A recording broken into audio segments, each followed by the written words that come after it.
Assalamualaikum warahmatullahi wabarakatuh. Shalom. Halo anak-anak semuanya. Selamat berjumpa kembali dengan Ibu Gina Viva Yunanarta. Bagaimana nih kabar anak-anaknya semua? Pastinya pada baik semua kan? Nah, anak-anak, pada video kali ini kita akan sama-sama mempelajari materi tentang penjabaran bentuk kesalahan pada pengukuran. Nah, langsung aja masuk ke materinya. Anak-anak, pada kali ini Ibu akan menjelaskan apa sih itu pengukuran. Jadi, pengukuran adalah proses membandingkan suatu besaran fisik dengan satuan yang digunakan sebagai standar. Setiap hasil pengukuran memiliki ketidakpastian dan tidak pernah benar-benar besar dari kesalahan. Jadi, anak-anak bisa mengartikan pengukuran dalam pengukuran kesalahan pada materi selanjutnya. Anak-anak, coba lihat gambar berikut. Ini sudah Ibu tampilkan. Gambar ini adalah kesalahan dalam pengukuran. Gambar tersebut diperoleh hasil pengukuran yang tidak akurasi dan presisi. Nah, anak-anak semua bisa lihat gambar ini, alat yang telah digunakan pada orang tersebut mengukurnya dalam kesalahan gitu. Mengapa hal ini terjadi? Hal ini terjadi karena adanya kesalahan dalam pengukuran. Yang dimaksud dalam kesalahan pengukuran adalah, jadi itu kesalahan pada pengukuran perbedaan antara nilai yang diukur dengan nilai sebenarnya. Kesalahan ini dapat terjadi karena berbagai faktor seperti kesalahan pada alat ukur, kesalahan manusia, kesalahan lingkungan, dan kesalahan dalam metode pengukuran. Menurut ahli Taylor 1997, kesalahan pada pengukuran atau measurement error adalah perbedaan antara nilai hasil pengukuran dengan nilai sebenarnya dalam besaran yang diukur. Bentuk kesalahannya yaitu kesalahan sistematik, kesalahan acak. Jadi, kesalahan sistematik ini kesalahan tetap atau berulang yang disebabkan oleh alat ukur, metode, atau di sekitaran lingkungan kita. Sedangkan kesalahan acak, kesalahan yang tidak dapat diprediksi, muncul karena fluktuasi kecil selama pengukuran. Jadi, poin-poin kesalahan pada pengukuran itu terbagi menjadi 4 anak-anak. Yang pertama, kesalahan sistematik. Yang kedua, kesalahan acak. Yang ketiga, kesalahan personal. Dan yang keempat, kesalahan pada alat ukur.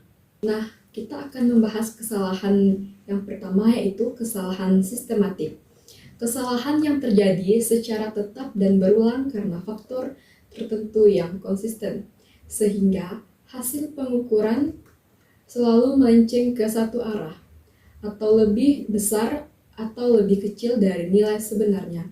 Contohnya seperti volumeter yang sudah rusak menunjukkan ke tengah lebih tinggi dari tenagaan sebelumnya. Contoh yang kedua yaitu jam reaksi yang tidak diatur ulang menunjukkan waktu yang lebih lama dari seharusnya. Nah, kalau contoh yang jam ini karena jam itu kesalahan dalam pengukurannya. Nah, jadi itu karena jamnya itu rusak. Jadi itu dia lebih mengarah jarumnya tuh ke bawah, menunjukkan pukul 6. Nah, seperti itu. Nah, jadi kesalahan yang kedua itu adalah kesalahan acak atau random error. Kesalahan acak adalah kesalahan yang tidak beratur atau sulit diprediksikan dan berbeda-beda setiap kali pengukuran dilakukan, bahkan jika kondisi sama. Contohnya seperti fluktuasi pembacaan hasil percobaan ketika mengukur waktu jatuh bebas. Terus contoh yang kedua itu perbedaan waktu reaksi saat menekan stopwatch. Jadi itu jika kita salah penggunaan, ini termasuk dari contoh yang kesalahan pada manusia. Perbedaan waktu reaksi saat menekan stopwatch. Nah, itu ketika kita tidak menekan pada HP kita menggunakan HP ataupun alat lainnya, nah itu bisa terjadi kesalahan pada manusia. Karena kita tidak dapat menekan stopwatch, sedangkan hal yang kita lakukan itu sudah terjadi, tetapi karena kesalahan tadi, jadi kita telah menekan alat atau benda tersebut. Seperti itu. Terus, kesalahan yang selanjutnya itu adalah kesalahan personal. Kesalahan yang berasal dari faktor manusia, baik karena kurang pengalaman, ketidaktelitian, atau kesalahan persepsi. Contohnya itu salah membaca panjang pada mistar karena sudut pandang tidak tegak lurus. Nah, itu biasanya sering terjadi pada diri kita sendiri, anak-anak. Ibu juga pernah mengalami hal seperti itu, kesalahan pada pengukuran mistar yang seharusnya panjangnya itu 2 cm, sedangkan ibu mengukurnya tuh kayak lebih dari kurang dari 2 cm itu, seperti itu. Jadi itu termasuk kesalahan dalam pengukuran. Terus contoh yang kedua, terlambat menekan stopwatch saat mengukur waktu reaksi.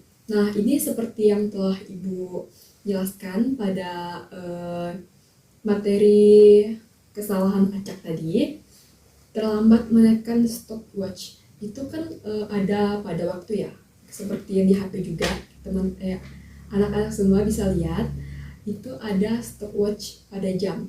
Nah, ketika kita salah lambat menekan, jadi itu waktu kita tuh akan terlambat gitu. Nah, anak-anak, ini kesalahan yang terakhir yaitu kesalahan alat ukur.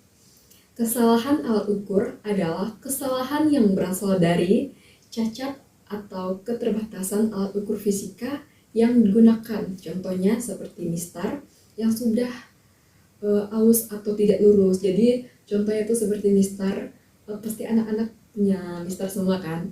Nah, mistar itu misalkan yang seharusnya panjangnya tuh 1-30 cm, sedangkan mistar itu patah, jadi tidak sampai 1-30 cm, misalkan setengah jadi 15 cm gitu kan. Nah, itu adalah kesalahan alat ukur. Alat ukurnya itu sudah tidak sudah cacat seperti itu. Terus yang contoh yang kedua ada micrometer screw yang memiliki yang sudah rusak gitu. Nah, screw-nya tuh sudah rusak, jadi ini adalah kesalahan pada alat ukur yang tidak dapat digunakan lagi, seperti itu. Nah, di sini Ibu akan tampilkan gambar, anak-anak bisa lihat sendiri. Ini adalah gambar salah dan benar pada pengukuran. Anak-anak bisa lihat, Ibu sudah tampilkan itu tuh ada gambar yang salah cara penggunaannya. Kalau yang miring itu, yang seperti ini, itu salah. Kalau yang lurus itu benar. Anak-anak bisa lihat, Ibu sudah tampilkan gambarnya. Nah, seperti itu. Nanti dalam kehidupan kita sehari-hari juga banyak kesalahan dalam pengukuran. Baik itu kesalahan pada alat, pada manusia, pada lingkungan sekitar kita. Nah, itu sudah masuk ke materi kita yang sudah kita pelajari pada hari ini. Anak-anak, di sini juga Ibu akan menyampaikan cara meminimalkan kesalahan, yaitu terbagi menjadi 4. Yang pertama, kalibrasi alat secara rutin. Yang kedua, gunakan metode statistik untuk mengolah data. Yang ketiga, menggunakan alat yang sesuai dan dalam kondisi baik. Nah, anak-anak semua bisa menggunakan alat dalam kondisi baik seperti yang Ibu telah jelaskan tadi, menggaris, mudah patah. Nah, anak-anak bisa tetap menggunakannya, tetapi tidak sesuai apa yang akan dengan suatu hal yang akan kita ukur, seperti itu. Terus yang keempat, latihan keterampilan operator. Nah, dari 4 kesalahan ini kita bisa meminimalkan kesalahan-kesalahannya. Nah, anak-anak, kita masuk ke materi yang selanjutnya, yaitu kesalahan alami. Jadi kesalahan alami itu biasanya suatu pengukuran dilakukan di lingkungan yang tidak dapat dikontrol. Contohnya seperti efek suhu, tekanan atmosfer, angin, gravitasi bumi pada alat ukur yang akan menimbulkan kesalahan-kesalahan pada hasil pengukuran. Nah, anak-anak, selanjutnya kita lanjut ke contoh soal. Nah, contoh soal yang pertama itu sebelum digunakan jarum timbangan menunjukkan angka ke 0,3 kilogram. Meskipun tidak ada benda di atasnya, Fani tetap menimbang buah dengan alat tersebut. Nah, Fani menimbang apa? Ya, betul, menimbang buah dengan alat tersebut.